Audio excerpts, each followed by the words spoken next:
Hi everyone, welcome back to my channel. It has been a while and I'm not even sure if you guys are sitting on my camera thing correctly. It has been a while and I missed you guys. Last time we were together, we talked about Busy Town Mysteries. I want to talk about the reason why I have been gone is because my phone is stupid, and I actually had a video planned to come out and it was going to be an hour-long video and I was super proud of it, super excited. But both my phone and computer crashed, deleting everything I had for the video. And I was very upset about it. Perhaps I'll try it again, but for now, this is not that video. I actually have 2 bookshelves now instead of just 1. And it's beautiful, and it has people I love, and my vinyls, and Littlest Pet Shops. It's just amazing. And now, you may be asking, why is it so dark in this room? Because this episode, back you guys up a bit. Today's episode is actually it was supposed to be my Halloween episode. But I was going through it with my stupid filming setup because it was never working. So all the videos I had planned for Halloween and Christmas, I decided not to do because I was fed up with my electronics, and if this one happens again, cut off. You guys will never see me again. In this episode, we will be talking about We 3. Just like last time, this video is broken up into 3 different categories. Technically 4. 3. Such as characters, story, production, and the end of We 3. Let's begin.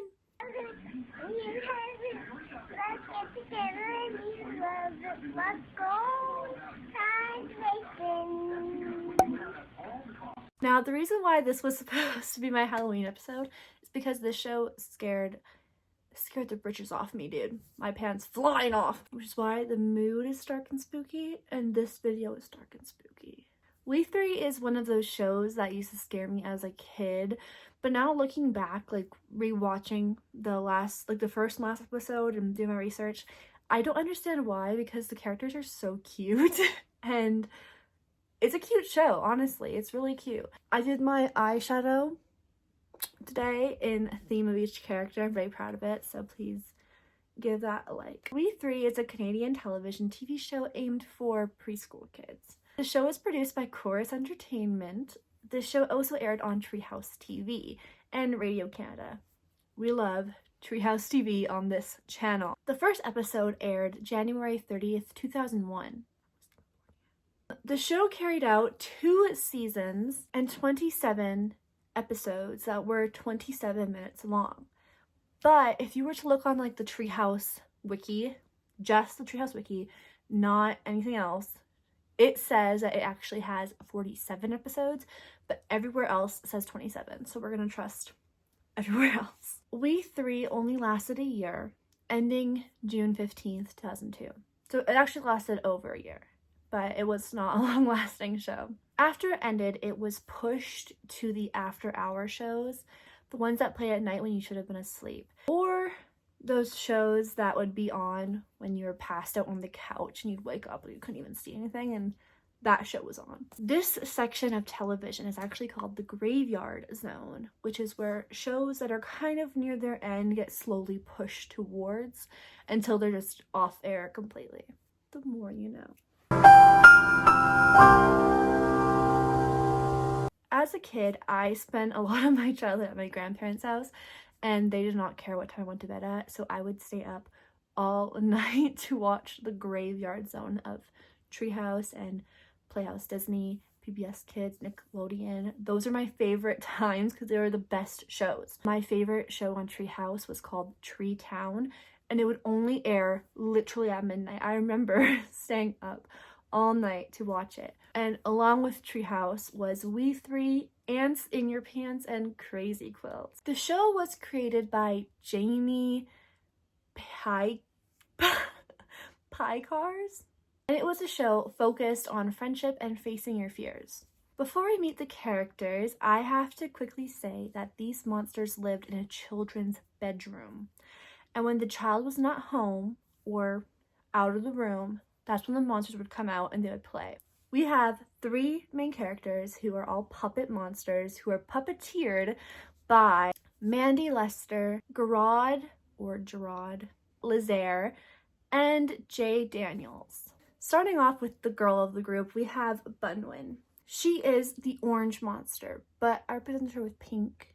She is the shortest, and she lives in the child's drawer. Each of these monsters have a favorite toy, and Bunwin's favorite toy is Dolly. There are two different dollies, both referred to as Dolly. One being a tan doll with pigtails and one being a blue doll with long hair. Bunwin is puppeteered by Mandy Lester and voiced by Jane Miller and Dana Glickman. Pook is the purple monster. He is the tallest and lives in the closet. His favorite toy in the bedroom is Magic Racer. I'm gonna give you guys a second, okay? Hearing the name Magic Racer, what do you think this toy would be? Here, pick between the two, okay? No, pick between the three. I'll give you three options here, okay? 1, 2, 3. If you picked 3, you'd be correct. Magic Racer is a dinosaur. You would think it would be a car. When I was researching before I watched the show, I was ready for a red racing car. He is puppeteered by Gerard Lazaire and voiced by Jeff Sweeney. And finally, we have Creaky. He is the blue monster, and in my opinion, the one I remember the most as being the most scary. He was nightmare fuel as a 5-year-old child. He lives under the bed, and his favorite toy is Cheep Cheep, which is a tiny yellow duck. As you can tell, Creaky and Bunwin are better at naming things more appropriately than Pook is. So these are our only characters. We have the 3 monsters and their toys. But we don't have much of the personality to say yet because that's what the wiki gave me, girl. And let's move on and start our analysis off with the theme song. Lucky for me, I can't sing this one because it just repeats the same words over and over again. The theme opens with a very much animated bedroom. It's very basic and we can't tell much about the child living in it. It has yellow walls, pink floors, and toys scattered amongst it. Bunwin jumps out of a purple drawer with the moon, a rocket, and a UFO on it. Pookie pops Sorry. I don't know why I wrote his name as Pookie. It's Pooks. Or Pook. Was it Pook or Pooks? Pook. His name's Pook, but we can call him Pookie. Pookie pops out of the green closet, which for some reason has a wooden spoon in the corner. Also, the way he says his name is very funny to me. He is actually the most cutest thing to come out of the show, I swear to God. Creaky comes out from under the bed. Nightmare, Fuel, and the 3 are now in a shoe. Really, Bunwin's in the shoe and they're just pushing her around. And then now begins a little montage for the theme song. So we have moments such as a ball bouncing at Pook, the 3 dancing together, Bunwin and Dolly, Creaky in a trash can, Bunwin with a crayon, Creaky and Cheep Cheep, Pook crashing into blocks, the 3 crashing into each other, the 3 fishing, Creaky lassoing, the 3 playing Ring Around the Rosie, chasing each other, them all building blocks, and then title card. While this montage is going through, they keep repeating the words, "we 3," until the end where they say, "Fun with Pook, Creaky." No love for the only girl of the show. She is literally just the girl of the show. Don't mind my appearance. This is me editing. I actually think that it might really say Bunwin, Pook, Creaky, not Fun with Pook, Creaky. I think it's just their names, but whatever. The first episode is called Creaky's Birthday. The episode starts with Creaky drawing while Pook and Bunwin are playing dress up. Bunwin and Pook are pretending they are fancy ladies, which I want to take a moment to appreciate because Pook is canonically a boy. This show is from early 2000s. He is dressed up as a fancy lady.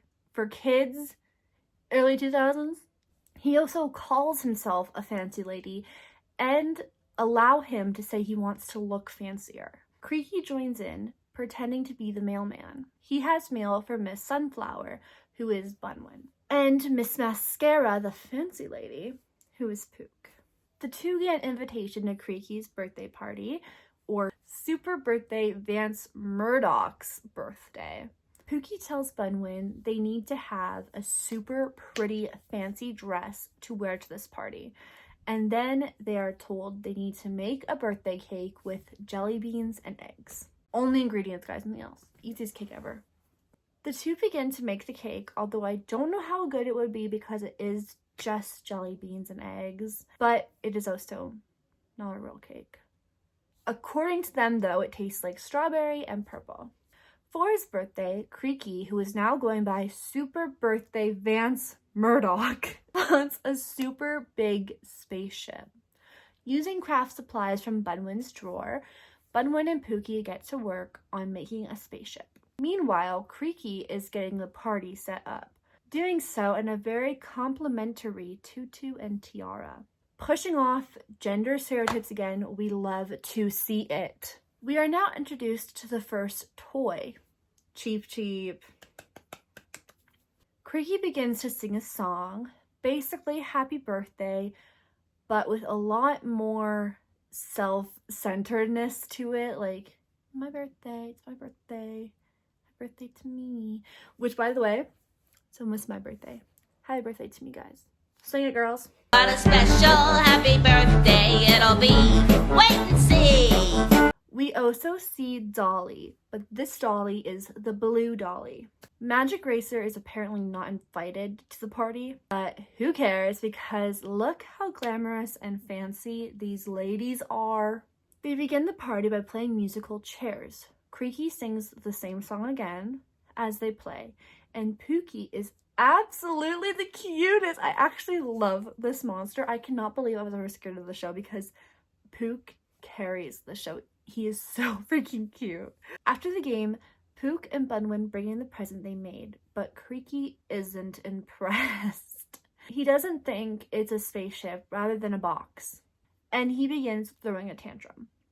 To show the box is a spaceship, Pook and Bunwin get inside it and forget about the old birthday party with Vance Murdoch and move on to a new game of saving a girl in space. Zeptar is the evil identity in space who has the princess, who for some reason is a bus in space.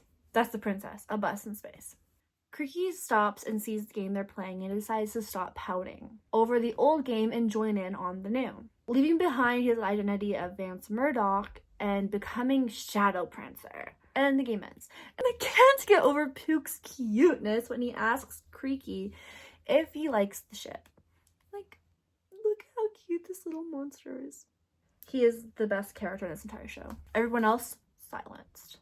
The segment ends with them all driving till it goes black and back to the animated room. The next segment begins with this.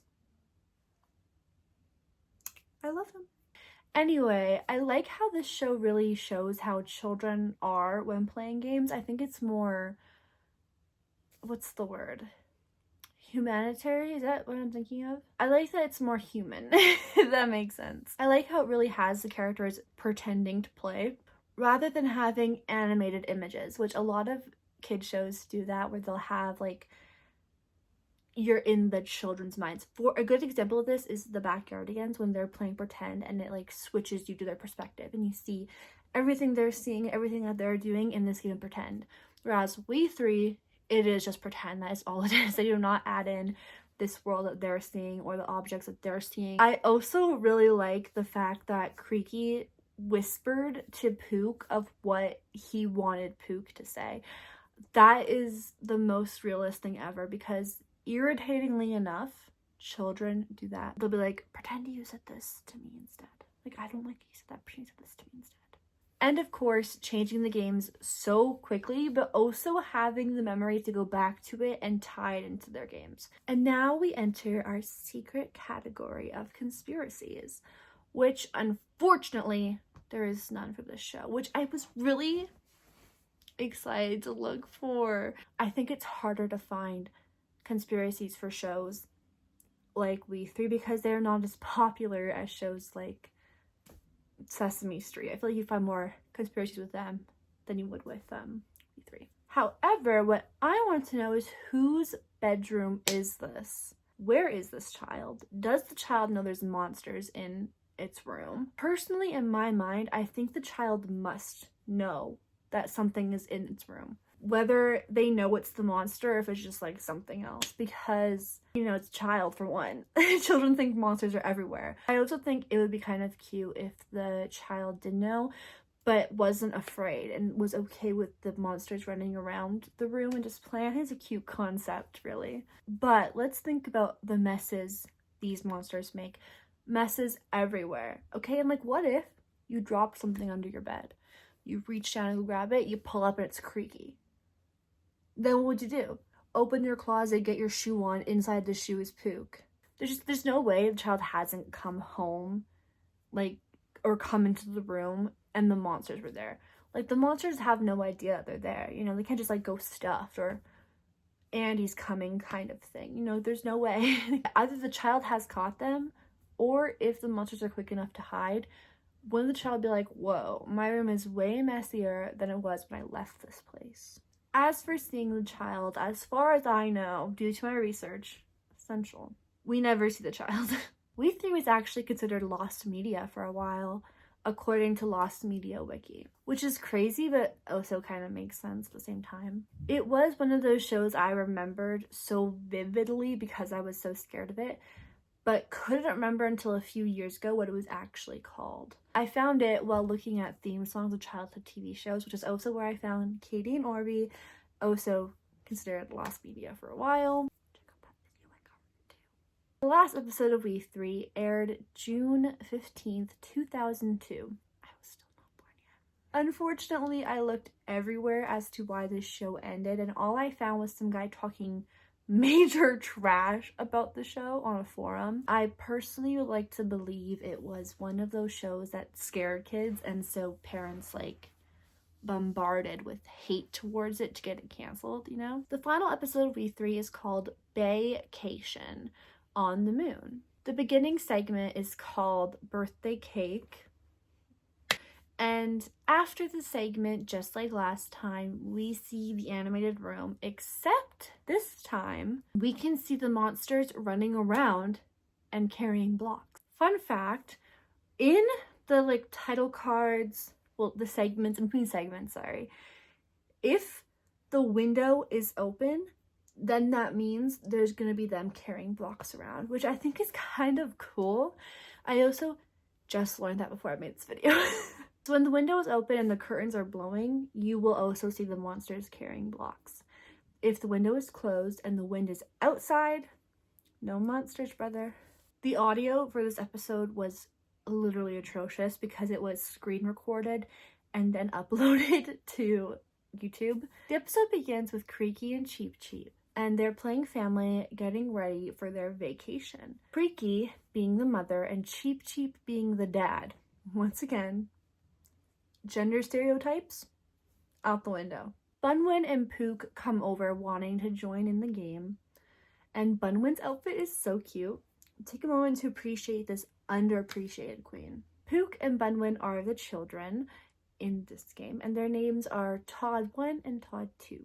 Creaky explains that they are going on a vacation to the moon before singing about how boring life on Earth is, and so they should go to a vacation on the moon. Pook also sings about a beach. Come in. I'm recording my video. Okay, I love you. Love you, good night. Pook also sings about a beach on the moon, and Bunwin sings about water slides and unicorns on the moon. After their song, they get into their spaceship, which isn't the same spaceship from episode 1. It's completely different, and personally, I wouldn't even call it a spaceship. After their drive to space, they begin the looking at stuff game, beginning with them looking at a rock, and Todd 1, or Bunwin, is kind of bratty. It's a bratty character Bunwin is putting on the persona of. Bunwin and Creaky get into an argument because Bunwin doesn't like how bossy Creaky is, and Creaky doesn't like how whiny Bunwin is as a child. So Bunwin wants them to switch places, and Bunwin wants to be the mom. But Creaky gets very angry and he says that he's always the mom because he's just better at being the mom character. Pook, being the best character in this entire show, tries to sneak away to avoid this argument, as one does. Me too.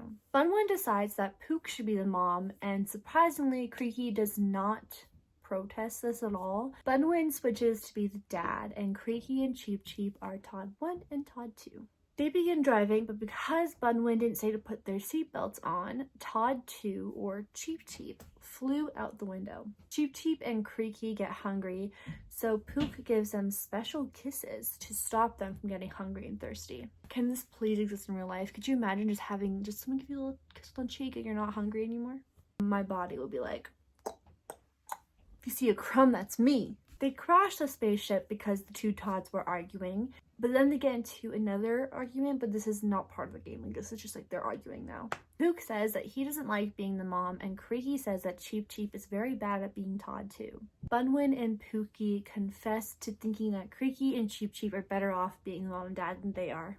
They go back to their old roles and sing the same song again about vacationing on the moon, with cute pictures of them on their vacation. Personally, if you can't tell already, this show was not one of my favorites because it scared me a lot as a kid, but rewatching it now as an adult, I really liked it, and I wish I could have appreciated it more as a child. I truly do recommend this show. I think it's cute, and I like the perspective it has on children playing games. It's real, it's real, and it's more human. All the sources I use will be linked in the description below. Let me know if you guys enjoyed this, and let me know any other shows you guys would like for me to cover, as well as leaving your opinions on the video. Before we leave though, I wanted to say thank you all so much on the love I got for the In the Night Garden video. I didn't even notice how much views it got, and I'm so appreciative of it. I know my videos are not super, because I really originally wanted this to be like a deep dive kind of video where I would go really deep. I just do not have the time or the attention span to watch all these children episodes and then cover them, which is why I thought, you know, it'd be kind of cool to talk about last and first, like about the show and that kind of stuff, and maybe I'll move on to other things as well, but for now this is what it is because I love nostalgic content. So anyway, let me know what you guys think about that. Bye.